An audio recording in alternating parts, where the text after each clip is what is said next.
Conocimos azarosamente, en realidad yo la asalté, la abordé aquí fuera, frente al CCCB, cuando iba a conversar con Camil de Toledo, creo que fue en aquella ocasión. La verdad es que me movió pues esas lecturas como fan y también como colega, ¿no? Pensando pues en una posible invitación a la Universidad de Barcelona, que no pudo ser en ese momento, y ahora estoy realmente muy contenta, ¿no? Por poder estar aquí cumpliendo un poco ese deseo. Nos vamos a centrar en la conversación de hoy en estos dos textos, esencialmente, esta reedición de Los muertos indóciles, necroescritura y desapropiación, que es del año 2013, y luego este otro libro impresionante que es El invencible verano de Liliana, ¿no? Que acaba de aparecer, que pueden considerarse, como antes también conversábamos, como teoría y práctica, ¿no? de una misma poética. Adelanto que me va a ser necesario también referirme, aunque sea solo mencionarlos, algunos otros textos anteriores. Es cierto que esta conexión inter o intratextual puede reseguirse casi desde un principio, desde ese primer libro de cuentos, La guerra no importa, que de hecho aparece referida a esa escritura en este último libro, o también su primera novela, Desconocer. No voy a hablar ni mencionar esas otras primeras obras que todos han leído, que tienen en la memoria y que han destacado tanto en ese panorama literario en español como Nadie me verá llorar, La cresta de Ilión, La muerte me da, Verde Shanghái, por citar solo algunas, ¿no? Por no mencionar el cuento, ni tampoco la poesía, aunque la poesía yo creo que está muy presente, es lo que nos llega, digamos, más con cuentagotas, desgraciadamente, a España.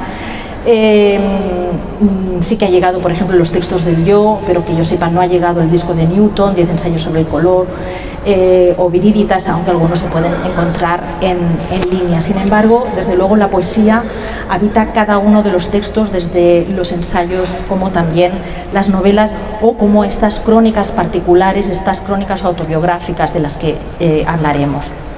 En concreto, de los textos que necesitaría al menos hacer mención, sería Dolerse, textos desde un país herido, ese libro de ensayos, y su continuación en su apertura a la escritura comunal, que es Condolerse, donde aparecen otras voces. Y yo creo que este tema de ese dar el espacio o compartir el espacio con otros es algo fundamental en la poética de Cristina Rivera Garza. Ahí aparecen Yasnaya Elena Aguilar, Eugenio Tisell, Sara Uribe, Verónica Gerber, que estuvo aquí hace unas semanas, Diego Enrique Osorno o Ignacio Sánchez Prado, ¿no? Sin embargo, como comentábamos, quizás esa conexión sea todavía más estrecha con esos dos textos que han aparecido en literatura Random House, como son, por un lado, Había mucha neblina o humo o no sé qué, y también esta otra autobiografía del algodón, que junto al Invencible verano de Liliana me parece que configuran una especie de tríptico, aunque el vínculo entre los dos últimos sea mucho más fuerte, ¿no? De esto me gustaría que habláramos. Sin más dilación, voy a plantear la primera pregunta, que tiene más que ver con este libro de ensayos, Los muertos indóciles, para luego ir acercándonos ya a este otro último texto. Cristina, gracias de nuevo por estar aquí. Fuiste cibercuriosa activa desde un principio. Has sido una de las pioneras en las escrituras digitales en español, con proyectos como No hay tal lugar, esa blog Sibela, frente a esa blog novela, apostando por la afirmación, hasta tu exploración de los límites de Twitter. Todo ello te ancla creativa y temporalmente a la frontera entre el espacio del siglo XX y XXI, sobre la que reflexionas en tu ensayo Los muertos indóciles. ¿Podría resumir esos dos conceptos o ejes sobre los que gira presentes ya en el subtítulo, la necroescritura y la desapropiación, y también recordar el origen del título, que de algún modo también los acoge. Ya, claro. Bueno, muchas gracias por esa introducción y el gusto de verdad que es completamente mutuo. Me encanta poder tener esta conversación contigo el día de hoy. Y muchas gracias de verdad a todos ustedes por estar aquí con este clima verdaderamente maravilloso, aunque creo que es más caliente de lo esperado. Yo, como usualmente vivo en Houston, que es el Amazonas de Estados Unidos, esto me parece absolutamente genial, un clima muy bueno, y qué bueno que hayan esperado para ir a la playa o para hacer otras cosas y venir a charlar un ratito. Ya después podrán llegar ahí, o mañana, o a lo mejor ya lo hicieron en la mañana y ya están súper listos para otras cosas, pero qué bien que hayan decidido acompañarnos el día de hoy. Gracias por la invitación del CCCB, un sitio en el que me la pasé muy bien hace algunos años en este festival fabuloso, y por los libros, en fin. Esta es la primera vez que salgo desde la pandemia, y me decían también los colegas de Random House que es la primera vez que organizan ahora, ¿no?, un evento presencial. Entonces estamos con muchas primeras veces el día de hoy, y hay esta especie de energía de las primeras veces, precisamente algo infantil, muy gustosa, muy gozosa. Esperemos que a todos nos vaya bien, que no ande por aquí el virus malvado. Pero bueno, en fin, me pareció desde el inicio muy bueno y muy pertinente que trataras de hablar de los dos libros al mismo tiempo, porque yo creo que tienes toda la razón. De alguna manera he estado pensando por muchos años en las herramientas y en las estrategias para escribir este libro. Este es un libro, como saben, muy personal, toca tal vez la historia más importante de mi vida, la tragedia de la que parte mucha de la energía y mucha de la necesidad de explicarme el mundo desde otra manera. Y creo que he tardado muchos años no solo en atravesar por el duelo, sino también en tratar como escritora de imaginar los instrumentos que podrían darle la bienvenida, acoger y darle forma a una historia que siempre se me había ido de las manos. Lo he dicho varias veces en algunas otras conversaciones.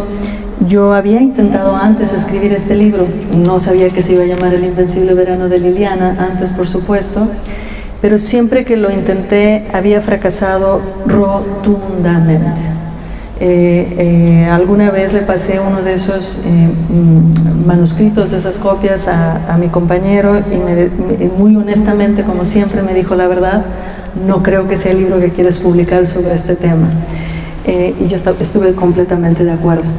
Pero pasó algo muy importante de lo que ahorita podemos ahondar, que fue descubrir una serie de cajas con las pertenencias de mi hermana, donde estaban en un desorden apresurado, justo como las fuimos recogiendo, muchas de las notas, diarios, cartas que ella fue minuciosamente archivando, el archivo que ella produjo de sí misma. Fue en el momento de ver de encontrarme con esta riqueza, que yo dije: es que aquí está, este es el libro, de esto se trata, ahora sí lo voy a poder hacer. Y claro, todas las cosas de las que he estado escribiendo, en tono de teoría, pero según yo una teoría bastante amigable, no tan oscura ni tan, ya saben, con estas terminologías muy especializadas, más bien con el interés de un escritor que está tratando de reflexionar sobre sus medios, sobre sus instrumentos.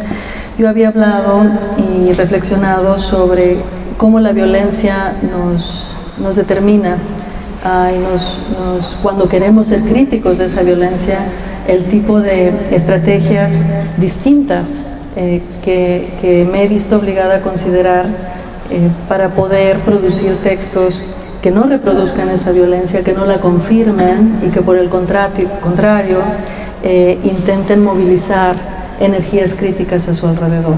Y eso era un poco el tema de la necroescritura. Y por otra parte, pensando con tradiciones críticas en en las escrituras en general en español, porque ni siquiera son nada más tradiciones latinoamericanas, ¿no?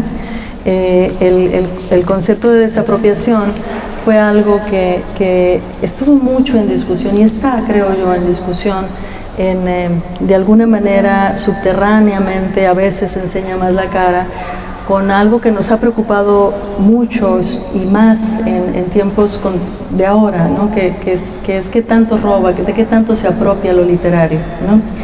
Y es una discusión que estuvimos sosteniendo en Estados Unidos de una manera muy álgida hace algunos años. Todavía está, pero creo que no en un tenor tan protagónico como estuvo cuando estuve escribiendo estos textos. Esencialmente me ha preocupado mucho el que el texto abra espacios para escrituras de otros, que esto que se suele decir tan comúnmente, lo de que no se note la costura, ¿no? Que es como un lema muy del siglo XX, ¿no? La desapropiación va un poco al revés, que se note la costura, que se note que hay otras voces y otras presencias, que se note que los textos que uno firma responsablemente como propios tienen muchas otras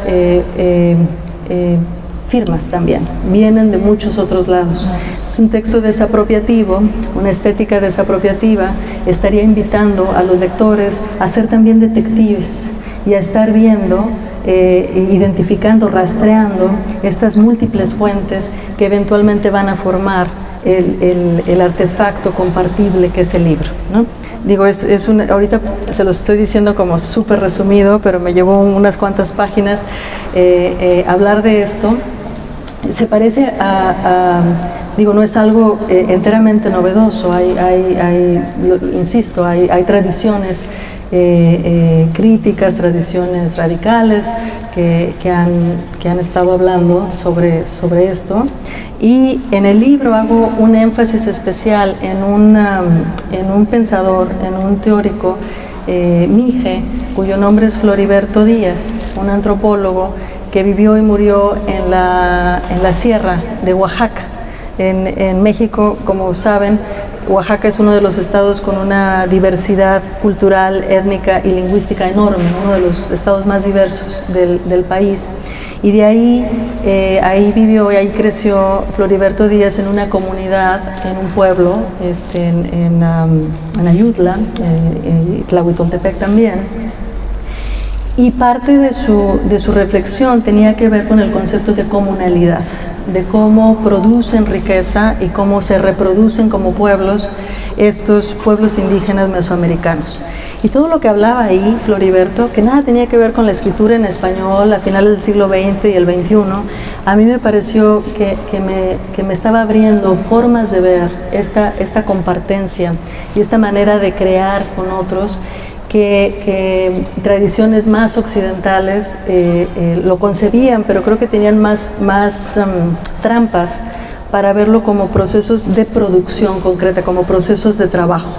Y eso me interesó muchísimo de Floriberto. Entonces ahí van a ver, tomo mucho claro de lecturas de grandes filósofos occidentales que yo todavía creo que hay que revisarlos de vez en cuando, teóricos de la comunidad, pero me parece que lo que Floriberto tenía que decir sobre la comunalidad realmente fue un parteaguas para hablar de desapropiación en este sentido.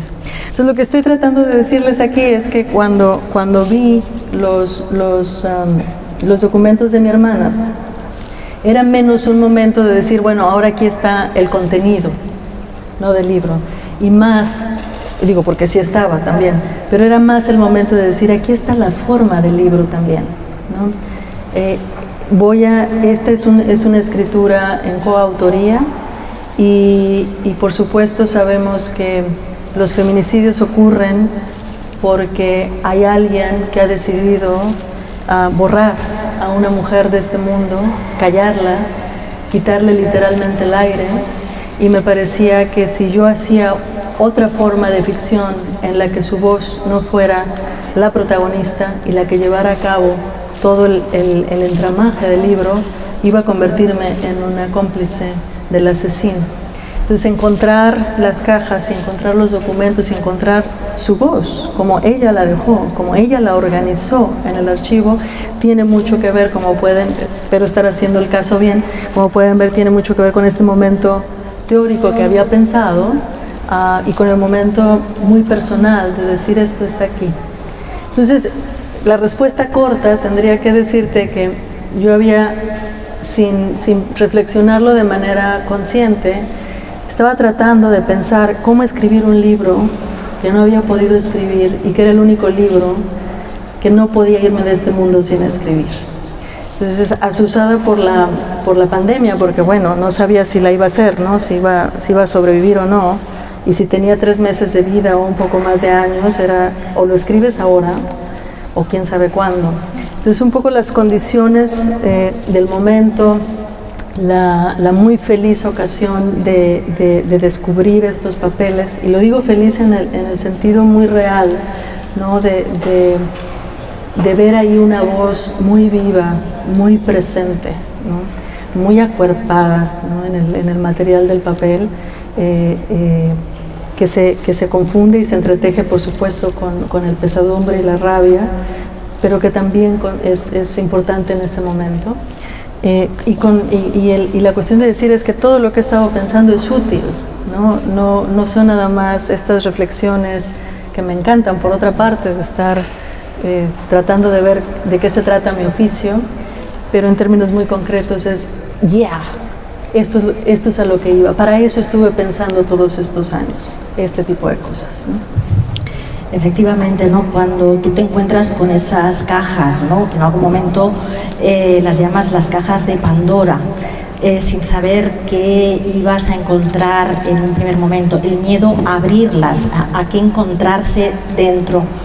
Tenemos también dentro de la cultura occidental esta fijación con estas figuras míticas como es Pandora, que al abrir esa caja desata el caos, cuando tú en cambio, y yo creo que el mito también se puede releer, lo que hace es instituir un orden, ¿no? Establecer un orden, y ese orden es el que da cuerpo precisamente a este texto híbrido, una crónica autobiográfica que lo que logra, yo creo, es precisamente dar vida a tu hermana. Yo creo que cualquiera que lo lea, de alguna manera, cuando termine el libro, habrá conocido una voz viva y no un cuerpo muerto. Como tú dices, muchas veces el victimario, el asesino, lo que hace es convertir a esa mujer en una estadística, en un número. Antes de venir he estado mirando, llevamos en este año 21, si no me equivoco, 25 mujeres muertas. El año 20 se saldó con 46 mujeres muertas, y yo creo que una de las peores cosas es que se conviertan precisamente en estadística. Leyendo tu libro me recordaba, desde luego, me acordaba de la parte de los crímenes de Bolaño, de 2666, que se basa en Huesos en el desierto de Sergio González Rodríguez, que da nombre, que levantan esas fichas de anamnesis, ¿no? De las que tú hablas en la autobiografía del algodón, en ese otro libro, y sin embargo son esos cadáveres, esos cuerpos muertos, atados a esa violencia infligida, mientras que el milagro, yo creo, de ese texto es escuchar esa voz propia, además con esa caligrafía, con algunas de las imágenes, un poco en la línea ya de Sebald, pero más allá de Sebald, desde luego, ¿no? Esas Hello Kitties, esos Snoopys, esos osos amorosos que hemos tenido todos, sobre todo de una generación que está ahí y que va constituyendo una mujer viva. Y yo creo que eso es realmente un milagro que se consigue por la palabra. Leyendo el texto me hacía pensar también en otros, ¿no? Me hacía pensar en Lo que no tiene nombre, de Piedad Bonet. Distinto, desde luego, pero ese título de Lo que no tiene nombre que tú también destacas y que me parece fundamental cuando señalas lo difícil que fue precisamente en el año 90, porque no había nombre para eso en ese momento, ¿no? No va a ser, lo tengo anotado, ¿no?, hasta el 14 de junio de 2012 que se tipificó, como tú dices, el feminicidio, con ese artículo 325 como un delito. Hasta ese momento, hasta ese 2012, no era posible, por lo tanto no tenía nombre. Tú dices en la página 34, la falta de lenguaje es apabullante, la falta de lenguaje nos maniata, nos sofoca, nos estrangula, nos dispara, nos desuella, nos cercena, nos condena. Es esa falta de nombre que finalmente es la del feminicidio, y que sin embargo es un nombre que todavía a día de hoy, por lo menos en España, se quiere acallar, ¿no? Se quiere eliminar la idea de violencia de género, se quiere eliminar la idea de feminicidio para diluirlas en otras violencias no tipificadas. Y yo creo que ese intento obviamente obedece a una cuestión política de fondo del patriarcado, ¿no?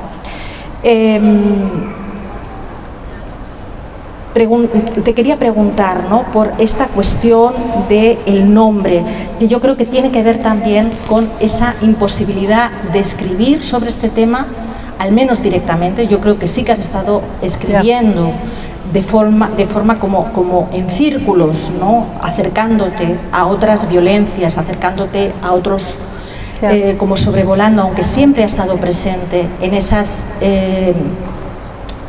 letras, en esa dedicatoria siempre ritual, ¿no? Esa L, esa R, esa G, ese nombre completo que al final del libro, ¿no?, aparece incluso con su propia escritura, con su propia caligrafía. Yo creo que además en este libro lo que cuentas de otro lado es, o lo muestras,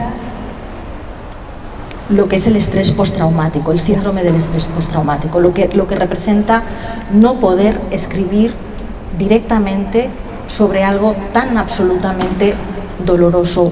Y se pregunta, ¿no?, en el texto una y otra vez, bajo esa burbuja de culpa y de vergüenza, ¿no?, ¿cómo no se ha podido escribir antes? Mira, mencionaste un montón de cosas de las que quiero hablar. Déjame empezar por algo que si no creyera en eso, creo que no tendría razón escribir. Que a la escritura uno va a pedirle lo imposible, que es esa producción de la presencia, ¿no? Lo que decías me interesa mucho más el que quien esté leyendo y que yo en el momento de estar escribiendo el libro, el tener esa sensación, esa convicción de que hay alguien vivo a mi alrededor.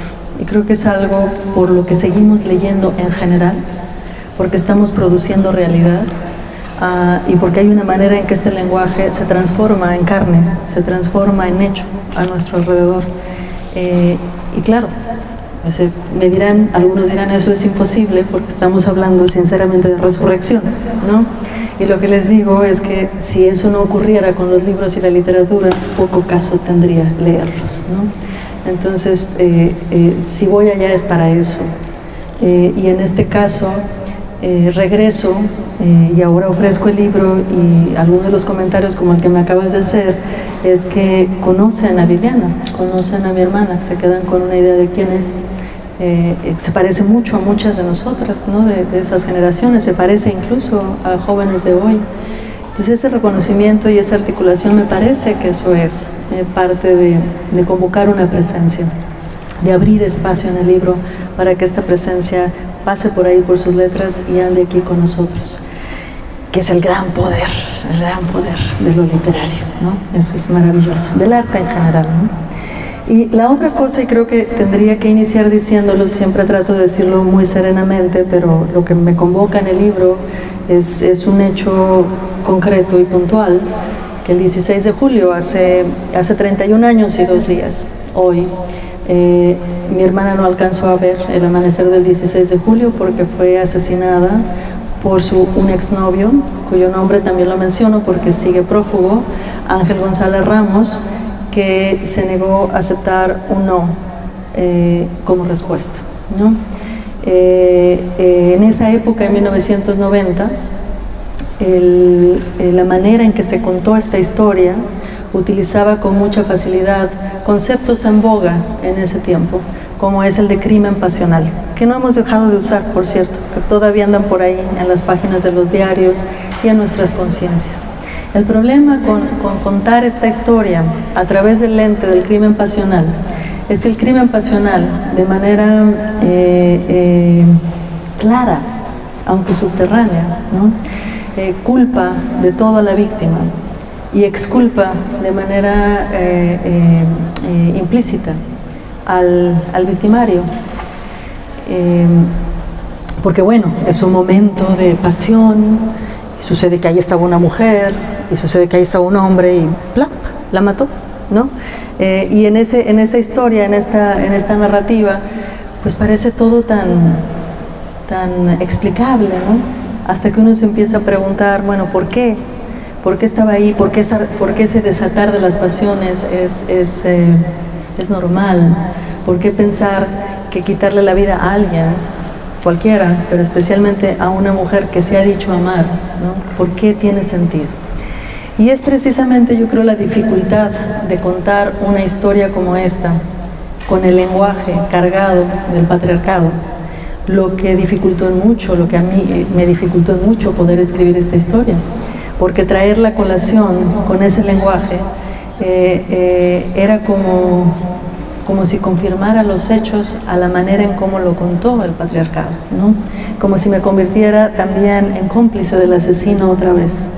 Y creo que parte de la perversidad del duelo, de los que vivimos el duelo debido a que hemos perdido a alguien por la violencia o en manos de la violencia, es que es un duelo muy perverso, muy entrampado, muy complicado, porque va junto con sentimientos de culpa enormes, y yo en el libro le añado y sentimientos de vergüenza, porque claro, ahora 30 años después uno puede decir, pero ya estaban las señales, era muy claro, ¿no? ¿Cómo es que no vimos?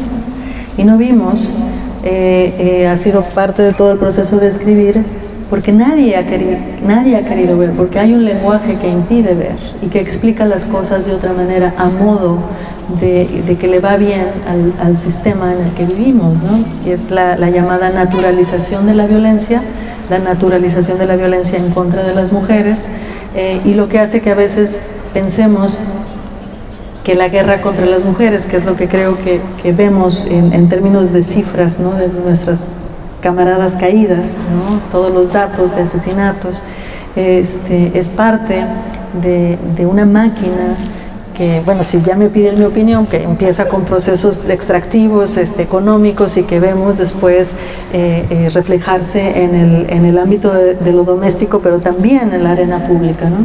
Entonces es bien difícil contar una historia cuando el lenguaje que tienes para contarla te culpabiliza a ti y culpabiliza a tu víctima y exonera al victimario. Entonces creo que parte de mi trabajo en términos de trabajar muy conscientemente y muy críticamente con el lenguaje y con las tradiciones a las que apelo cuando estoy escribiendo, ha tenido que ver no solo con un impulso formal, que me encanta, pero también con un impulso político, de cómo puedo darle vuelta, subvertir este lenguaje para contar estas historias de una manera digna, ¿no? De una manera en que no esté confirmando ni replicando la naturalización de esta violencia. Por eso se lleva mucho tiempo y por eso es un trabajo muy minucioso, muy de filigrana, ¿no? De oración tras oración, de ir cuestionando cada uno de los instrumentos a los que los escritores nos debemos, ¿no? Desde la oración, la puntuación, qué sé yo, el punto de vista, y cosas básicas que yo creo que deben entrar siempre, o al menos en mi trabajo, siempre entran en crisis, porque las historias que me han interesado, y lo dices muy bien, es esta historia, pero para contarla he tenido que contarme todas esas otras historias que son su contexto, que es una violencia creciente, que la notamos mucho en países como México, pero no solo en México. No es una cuestión esencialista, ¿no? que le corresponda a naciones definidas en cuanto tal. Es una violencia que nos atraviesa y que, como lo has dicho con las frases de España, está muy presente, muy vivita y coleando también aquí, ¿no? Entonces, desde mi punto de vista, los libros no viven en una torre de cristal, ¿no? Los libros, porque utilizamos el lenguaje de todos los días, ¿no? El lenguaje que no nos pertenece individualmente, sino el lenguaje de todos, pues los libros están conectados de manera orgánica con nuestras comunidades. Y creo que mi gran tarea, o al menos mi tarea, la responsabilidad que yo tengo como escritora, es ver cómo le hago para que ese lenguaje no cuente la historia del poder, o como el poder la ha querido contar, y cómo la podemos contar desde otras perspectivas que le den la vuelta, que lo pongan a temblar, e idealmente, ¿no? que lo cambien, ¿no? Por eso yo creo que toda literatura es una literatura comprometida en ese sentido básico, ¿no? Creo que has aludido pues, a ese título, La guerra contra las mujeres, de Rita Segato. Yeah. ¿No? Ahí está toda la obra, entre ellas pues, podemos citar también La escritura en el cuerpo de las mujeres asesinadas en Ciudad Juárez. También viene a la mente otros textos como el de Sayak Valencia, de Capitalismo Gore. Tú también relacionas esta violencia con otras violencias concomitantes, ¿no? Como una violencia sistémica, y sin embargo le das efectivamente la especificidad exacta, ¿no? Para la que es necesaria también un activismo y una militancia. Y yo creo que en este caso, Cristina, tú estás también, digamos, encarnando un tipo de escritor, de escritora, militante, activista, intelectual, digamos, orgánico en el sentido, quizás pueda asustar, pero yo creo que cada vez más hay más escritoras que toman ese papel porque se ven de alguna forma obligadas a tomarlo. Y es una posición, bueno, finalmente también es una decisión, ¿no? Yo creo que no habría podido escribir los libros que he escrito si mi intención no hubiera sido eso que les decía antes, el estar dándome cachetadas contra el poder. El estar, y este es mi terreno, ¿no? No tengo una gran condición física, no hago otro tipo de cosas, no sé construir casas con mis manos, es decir, tengo una serie de limitaciones enormes, pero creo que esto de escribir sí se me da. Entonces esta es como mi trinchera, y desde ahí trato de hacer lo que me interesa. Por lo que te decía antes, que yo creo que puesto que estoy utilizando el lenguaje de todos, hay ahí una conexión que a mí me interesa mucho fomentar y volver clara, ¿no? Es decir, que estoy escribiendo concretamente en el lenguaje que comparto con los practicantes de ese lenguaje, ¿no? Y que hay ahí una retroalimentación que a mí me interesa mucho. Por eso cuando me dicen, salgo de este libro y siento que conozco a Liliana, para mí es el comentario más feliz. Es que bueno, quiere decir que ya está aquí, quiere decir que la palabra hizo su trabajo, ¿no? Y la otra cosa que quiero comentar al respecto es, yo tengo 30 años viviendo en Estados Unidos, trabajando sobre todo en inglés, pero desde hace 5 años, justo en el año fatídico en el que pasó lo que no voy a nombrar, porque no se lo merece siquiera, este gobierno xenófobo y terrible que acaba de terminar, o al menos en una de sus versiones. Cuando esto inició, en el 2017, yo recibí una invitación de la Universidad de Houston para crear un doctorado de escritura creativa en español. Y para mí fue un momento de militancia, de decisión. Yo vivía en el paradisíaco San Diego, que adoro, pero ahí no tenía la oportunidad de crear algo que a mí me parecía fundamental. Es decir, habíamos tantos migrantes que hablamos español, formamos una comunidad de 50, 60 millones de hablantes del español, existimos entre 11, 12 millones de bilingües entre el español y el inglés, y me parece verdaderamente tremendo que no existiera algo como este programa, ¿no? cuando hay una migración importante de escritores de Latinoamérica y de España, escribiendo una buena parte de la literatura en español desde Estados Unidos, a veces literatura en español en inglés desde Estados Unidos y una serie de mezclas interesantes. Pero para mí ese fue otro momento de militancia, ¿no? Es decir, tengo 30 años aquí y esto es, ha sido difícil, no ha sido una panacea seguir con una carrera escribiendo en español desde ahí, pero sí me interesaría que las generaciones que vienen tengan el camino un poquito más sencillo. La academia tampoco es una panacea, ¿no? Lo saben muy bien, lo sabemos, ¿no? Pero creo que sí es importante el apoyo que una institución como tal puede brindar a escritores que quieren seguir produciendo en español en este contexto. Y para mí, en el momento en el que desaparecen, borran el español de la página de la Casa Blanca y que nosotros empezáramos con el programa, era como, este es un mensaje muy claro de donde yo creo que este país debe de ir y hacia dónde vamos una gran mayoría de este país también, ¿no? Entonces es otro momento de militancia. Y por supuesto que es un libro militante y en el sentido más metafísico, como el que les dije antes, ¿no? Es una militancia contra la muerte y es una apuesta de que la palabra puede crear esta presencia en la que nos podemos encontrar y a través de la cual nos podemos saludar también, ¿no? Como parte no solo de una comunidad humana, ¿no? Sino de una comunidad incluso más amplia. Me has hecho pensar en uno de los epígrafes de Los muertos indóciles de John Berger, ¿no? Cuando citas ese texto, 12 tesis sobre economía de los muertos, ¿no? Tú citas la tesis cuarta, pero yo me anoté la primera y la 12. Dice: los muertos circundan a los vivos son el núcleo de los muertos. Y la número 12 dice: hasta antes de que la sociedad fuera deshumanizada por el capitalismo, los vivos y los muertos eran interdependientes. Claro. Yo creo que esa vinculación, esa conexión está muy presente en tu obra y contribuye precisamente a romper esas fronteras, y recuerdan también y conectan con ese libro que antes hemos comentado, ese libro de Había mucha neblina o humo o no sé qué, siempre le cambio el título, ¿no? Esa figura de Rulfo, esos murmullos, esos susurros están también en El invencible verano de Liliana. Están esas voces y esas voces recogidas, yo creo que dan cuerpo, esos compañeros, esos amigos, ¿no?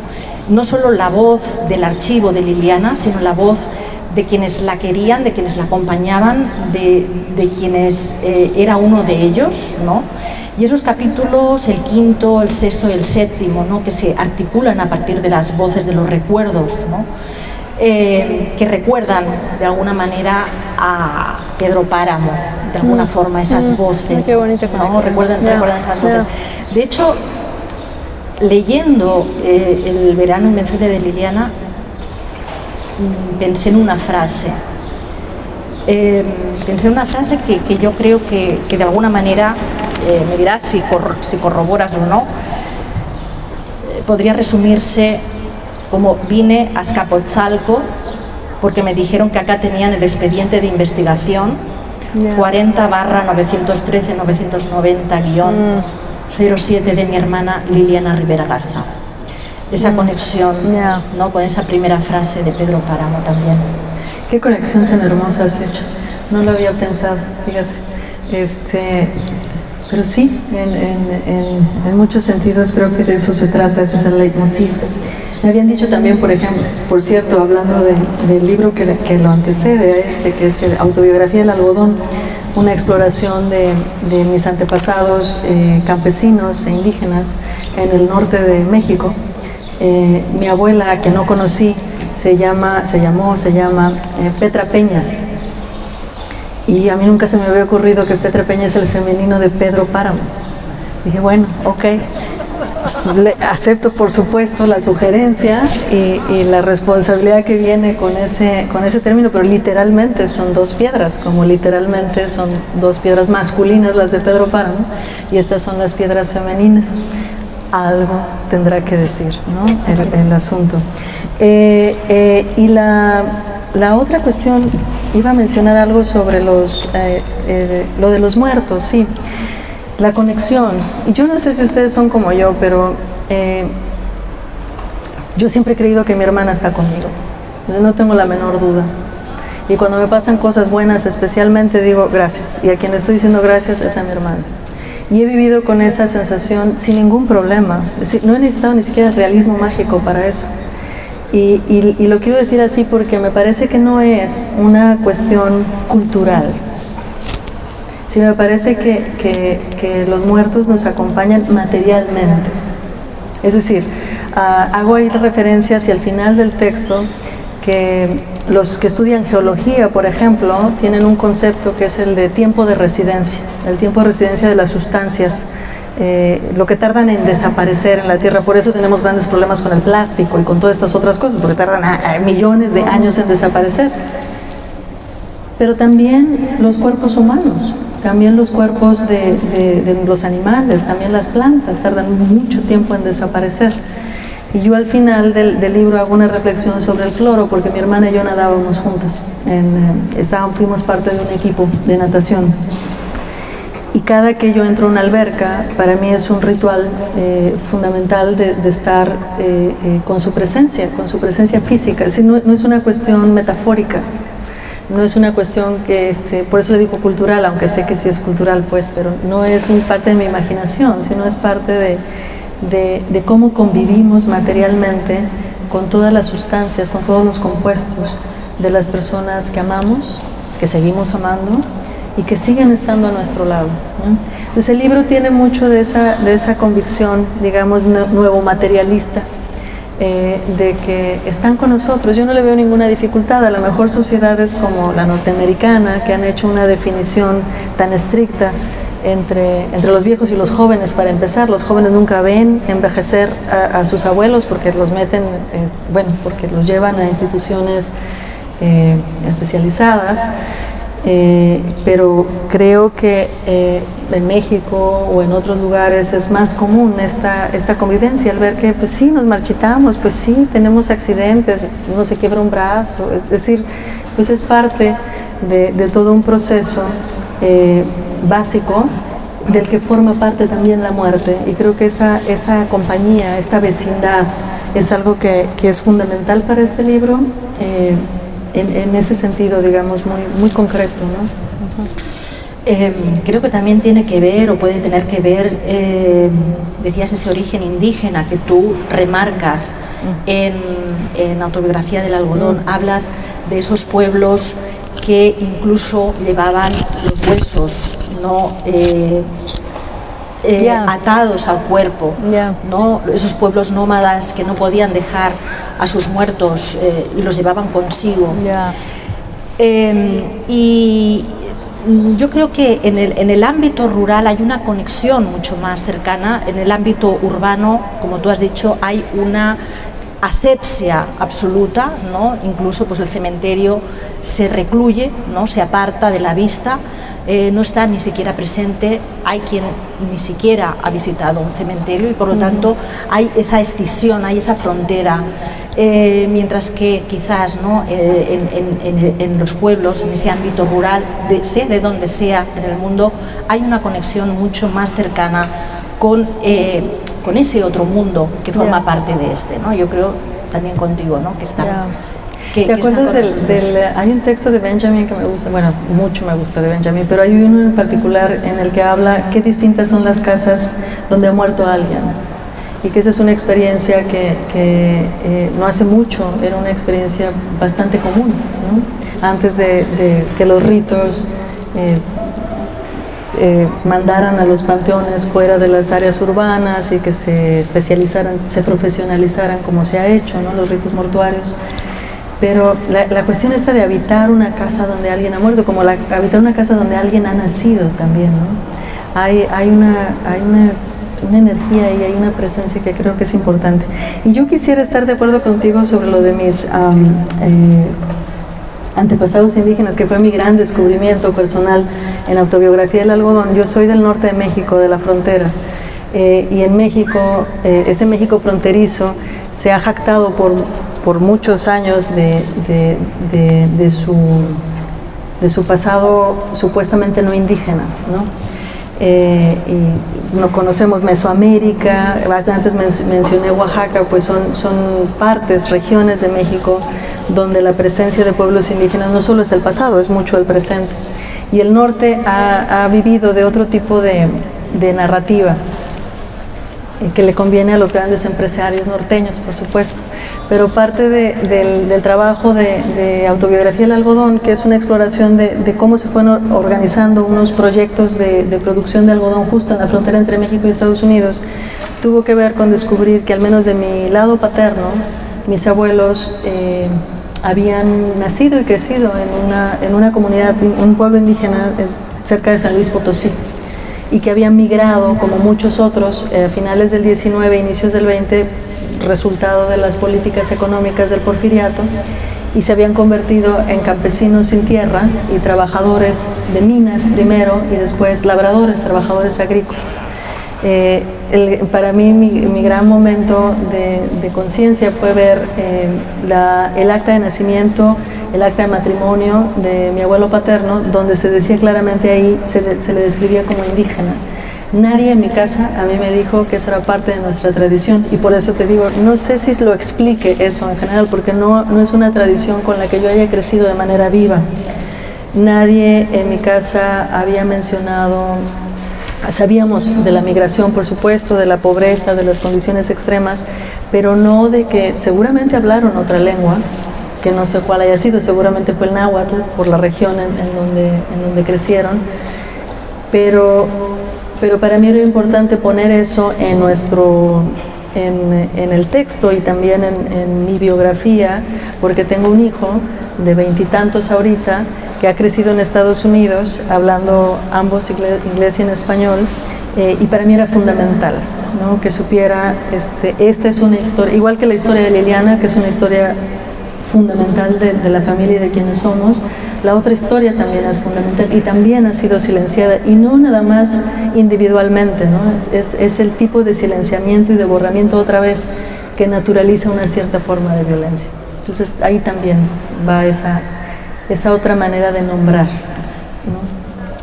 Efectivamente, ¿no? En la autobiografía del algodón aparece también una de las 3 abuelas paternas, ¿no?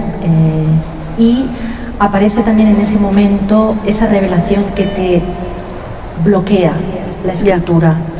Y que tiene que ver quizás también con esa cuestión que ha trabajado, por ejemplo, Marianne Hirsch en Family Frames, por ejemplo, ¿no? Que creo que ahora se ha traducido al español, ¿no? Es decir, ¿qué peso tiene la tradición en el trauma de una familia, ¿no? Tú lo puedes contar mucho mejor, eso que descubriste y que te bloqueó en esa escritura. Bueno, y que de hecho es uno de los orígenes del Invencible Verano de Liliana. Se los voy a contar muy brevemente, ya después si ustedes deciden entrarle a la historia de lleno en Autobiografía del Algodón, podrán ver la conexión. Pero yo estaba escribiendo este libro sobre la familia norteña, fronteriza, con tantas circunstancias tan extremas, y entre los papeles civiles, ¿no?, apareció la tercera boda de mi abuelo paterno, donde se habló de que era un rapto. Y bueno, yo soy historiadora y sé que la palabra rapto se utilizaba a inicios del 20, como era esto cuando los novios se iban, ¿no? Se ponían de acuerdo, y para evitar los gastos de la boda y muy seguido para darle la vuelta a prohibiciones paternas, se ponía ahí que era rapto. Pero algunas veces no era eso, ¿no? Algunas veces sí era rapto como lo conocemos ahora. Y entre que era una cosa o era otra, yo estaba escribiendo sobre mi abuelo, el padre de mi padre. Y cuando vi eso, y lo cuento ahí en el libro, tuve que detenerme porque dije, wow, esta es la conexión. Y dije, entonces, si creemos en la maldición, ¿no?, si creemos en que hay continuidades, ¿no?, de generaciones en generaciones, a lo mejor este es el origen de la violencia que se llevó a mi hermano, ¿no? A lo mejor hay ahí algo terrible, oscuro, perverso. y no pude avanzar en el libro porque no podía no mencionarlo. No iba a no mencionar algo tan importante, pero tampoco podía mencionarlo, ¿no? Finalmente lo tuve que hacer, está ahí. Mencioné el contexto de violencia de género, mencioné por primera vez el caso de mi hermana en público, nada más, muy brevemente. Pero ya saben cómo es la escritura, una vez que algo se nombra, eso toma vida y eso nos lleva de las manos. Entonces te decía hace rato que estábamos tomando un té, dice, bueno, este libro, yo tenía pensado escribir otro libro, y este libro se metió y un poco se me plató enfrente y me dijo, me tienes que escribir ahorita, no hay de otra, a lo mejor te mueres, etcétera. Pero viene de ese momento, de haberlo mencionado ahí.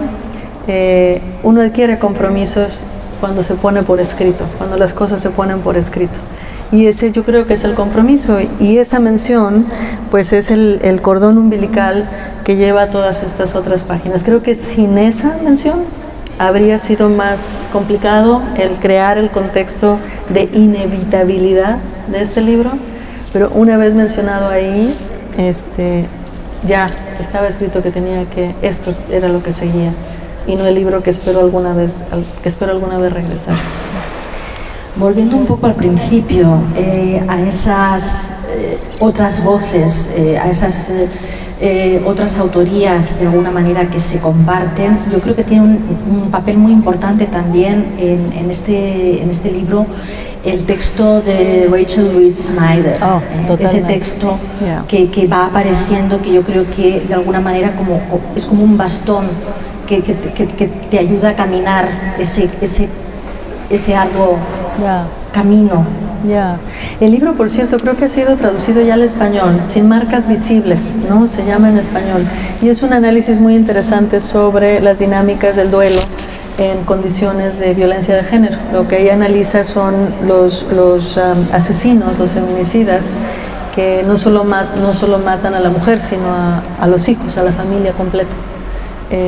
Y lo que a mí me pareció es que ofrecía un argumento valiente, claro, acerca del duelo, de por qué las familias que atraviesan esta experiencia se contraen, por qué no hablan, por qué se prohíben incluso el duelo en sí, porque ese es el otro problema, que para atravesar el duelo hay que hacer aceptar una serie de cosas, especialmente que ya no está ahí la persona a la que amas, ¿no? Yo sé que hay muchos estudios de este tipo, en México existen, cada sociedad ha ido produciendo su violentómetro, le llaman en México, ¿no? Que son estas maneras de ir midiendo experiencias, escenas de violencia que empiezan como cosas muy normales, ¿no? El empujoncito, la crítica velada, el borramiento, etcétera, y van aumentando, y el grado más letal, por supuesto, que es el feminicidio como tal. A mí ese libro me dio permiso, digamos socialmente, de decir, puedo entender por dónde estamos pasando, cuáles son los pasos, puedo entender lo que mi hermana vio y medio vio, y lo que no pudo ver porque no era parte de las palabras que utilizábamos para describir nuestras circunstancias, ¿no? Y me hago la pregunta muy al inicio, cuando ya están los capítulos del crimen en cuanto tal, es decir, si hubiera habido esta prueba, ¿no? Habría sabido Liliana que estaba en un momento de peligro letal. Creo que lo habría sabido. Creo que tendría porque no era que no estuviera al tanto, es decir, había una experiencia muy difícil de explicar, pero que era parte de su condición de vida también, ¿no? Y ante la cual había estado tratando de actuar. Es decir, no es el caso de, como creo que no es en general, de mujeres que simplemente no hayan hecho nada, ¿no? Son mujeres que han intentado miles de estrategias, muchísimas. Pero la más importante, creo yo, o la que a veces nos falta, es precisamente el tener este nombre, el decir esto es un peligro letal, el decir esto es un feminicidio, el decir esto es un crimen, ¿no? Y en el caso ahora de México, que habría que decir hay mucha impunidad, ciertamente, por eso siguen existiendo los feminicidios, pero se ha creado una fiscalía de feminicidios. No tengo el dato exacto, un par de años, ¿no? Lo preside una abogada que yo respeto mucho, que se llama Sayuri Herrera, que ganó un caso muy, muy fundamental en México, el de una mujer, una estudiante de la UNAM, cuyo feminicida quería hacer pasar ese crimen como un suicidio, pero gracias a la lucha incansable de la madre Lesbi y también de los consejos de la licenciada, de la abogada, se logró una condena de 45 años para este feminicida, ¿no? Entonces creo que para mí, por ejemplo, enterarme de eso también fue un acicate, fue un motivo más del libro, decir es que lo podemos hacer, sí tenemos ya los instrumentos para hacerlo. Oír y participar en el performance de la tesis, no sé si ustedes lo vieron, yo creo que todos lo vimos, fue de y lo describo literalmente como latigazo de electricidad en la espina dorsal, porque esas palabras que hemos ido repetidas y que no eran nuevas necesariamente, pero dichas así, todas juntas, en esta articulación, realmente no solo son conmovedoras, son revolucionarias, ¿no? Entonces, el tener todas estas cosas, si el julio 16, si en junio y julio de 1990 mi hermana hubiera tenido acceso a este lenguaje, creo que estaríamos hablando de otra historia. Y por eso me importa que las jóvenes de ahora, las que están enfrentándose, porque la violencia sigue, y porque, como lo dijiste hace rato, ¿no? Hay también iniciativas organizadas desde el poder para seguir ocultando los nombres que estas cosas tienen, o borrándolos, ¿no? O haciéndolos complicados innecesariamente. Pues las chicas, las mujeres, que estén en estas circunstancias, me parece tan urgente ahora como antes que tengamos muy en mente que estos son los nombres, que esto se trata, que sí es letal, ¿no? Yo creo que eso nos puede ayudar. Hay un momento en tu libro en el que por fin puedes sacar la foto de Liliana y celebrar esa Navidad en familia con esa foto y también hablar de Liliana. Y es algo que pasa pues casi 30 años después, ¿no? Es, como decías, ¿no? Esa destrucción también en la familia, y me parece realmente conmovedor ese capítulo con las voces de tus padres. Ese capítulo donde ellos recuerdan finalmente, ¿no? a su hija y le dan también ese lugar y la devuelven a sus vidas en ese contexto de la familia, ¿no? Me parece realmente un momento hermosísimo, un momento hermosísimo. Tus padres que aparecen también en la autobiografía del algodón, ¿no? Que están ahí tan presentes. A mí me queda por saber la historia de tu madre. Sí, ¿verdad? Sí, yo creo que sí. No, sí, faltan algunas cosas, sí, no, porque aparte es una historia bien distinta. Sí, y fíjate, tampoco iba de eso el libro que estaba escribiendo. Yo creo que nunca voy a escribir el libro de la papa, ya después de todo. Pero en fin, es bien interesante, es lo mismo que decía hace rato, una vez que se hace el compromiso de poner algo por escrito, cómo salta y cómo eso adquiere su propia vida. Digo, por supuesto, no es que nunca hubiéramos hablado de Liliana antes, había menciones siempre muy discretas, siempre muy dramáticas, siempre muy acompañadas de accesos de llanto, de accesos de sumo pesar y de mucha rabia, ¿no? Pero hace 3 días, ¿no? el día del aniversario del asesinato de mi hermana, saben que todos los panteones están cerrados, ¿verdad? Bueno, en México estaban, pero logramos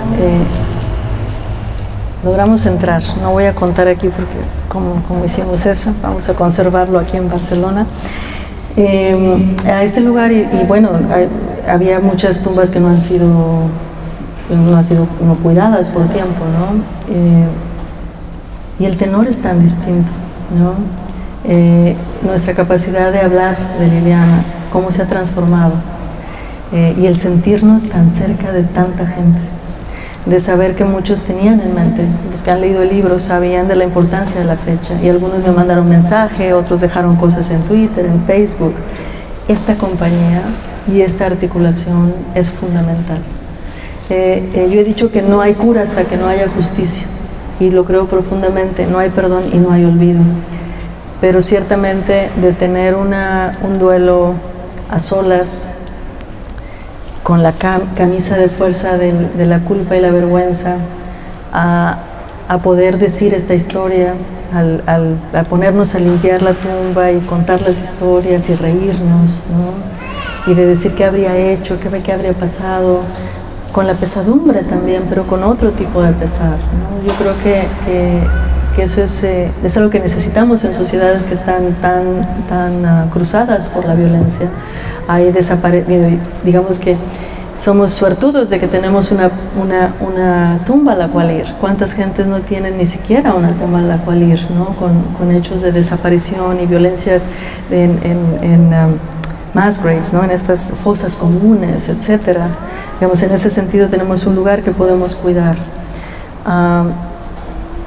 Pero esta conexión, esto que logra otra vez la palabra, yo creo que ese es el ánimo, ¿no? El compromiso que hacemos cuando empezamos a leer y decimos, esto existe, sí, esto existe y esto está aquí, y está bien.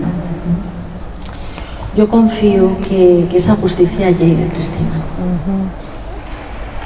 De una u otra manera tiene que llegar, ¿no? Hay una justicia de las instituciones que sigue muy en duda, pero creo que incluso en este tipo de reuniones, ¿no? En estas conversaciones, se consigue algo que no es la justicia, porque bueno, tiene que haber.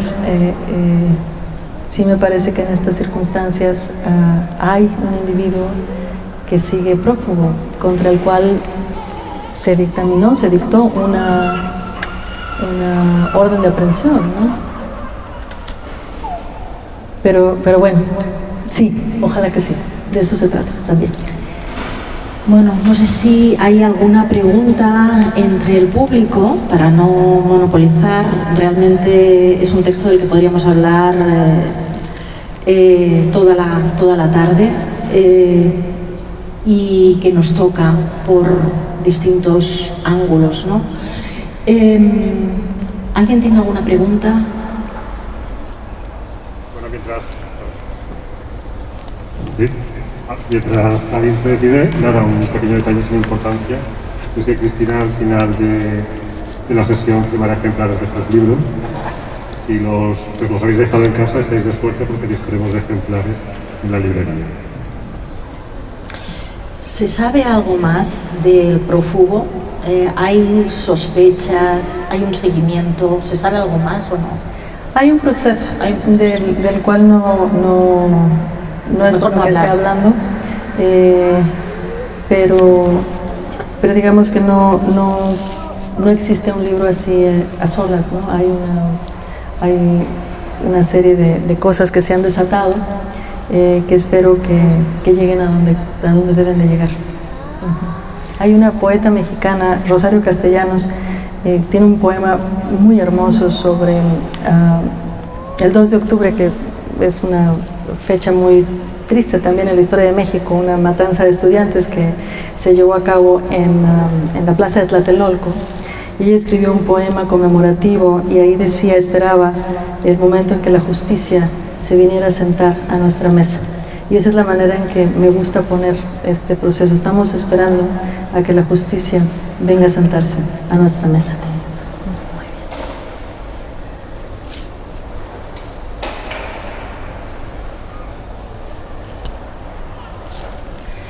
Bueno, pues muchísimas gracias, Cristina. Y bueno, seguiremos pendientes de esas nuevas entregas para ir completando esa constelación familiar. Y que es social, ¿no? También, esa es la otra cuestión que me importaba. Déjame nada más terminar con esto. Sí, claro. Que yo sí creo que todos los libros que verdaderamente importan son libros bien personales, ¿no? Sin esa cosa que vaya adentro, pues Sin eso no funcionan para mí en todo caso. Pero siendo como son personales, no tienen que ser libros ni individuales ni individualistas. Yo creo que si estamos hablando y tratando de reconstruir la vida de alguien, siempre vivimos con otros, siempre tenemos lazos, por fortuna, de dependencia con otros también. Y hablo de la dependencia no tóxica, sino de simplemente necesitamos el cuidado como seres humanos desde que nacemos, ¿no? Y necesitamos cuidarnos los unos a los otros. A mí me interesa mucho este tipo de narrativa personal en la cual eso no se pierde de vista. Es decir, no es un yo el que habla solo de sí mismo, como si hubiera sido separado de su entorno, sino es ir reconstruyendo, ¿no?, toda la serie de la telaraña, de relaciones que nos hacen ser finalmente lo que somos con otros. Entonces es un libro muy personal, pero a la vez es parte de su comunidad, ¿no? Es parte de algo más amplio, y creo que por eso, en eso radica su posibilidad, si es que la tiene, de tocar otras vidas, porque nos sentimos parte de eso también. No es algo alejado, no es esta fuga, ¿no?, de nuestro contexto que se nos va a poner como ejemplo de algo, sino es parte de nuestra vida, somos nosotros discutiéndonos también, y eso me importa mucho.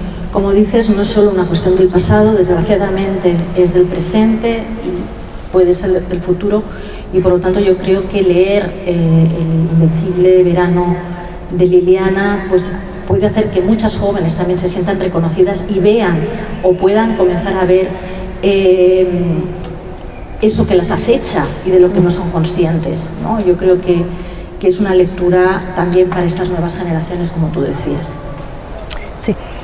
Sí, gracias. Estoy de acuerdo. Muchas gracias a todos.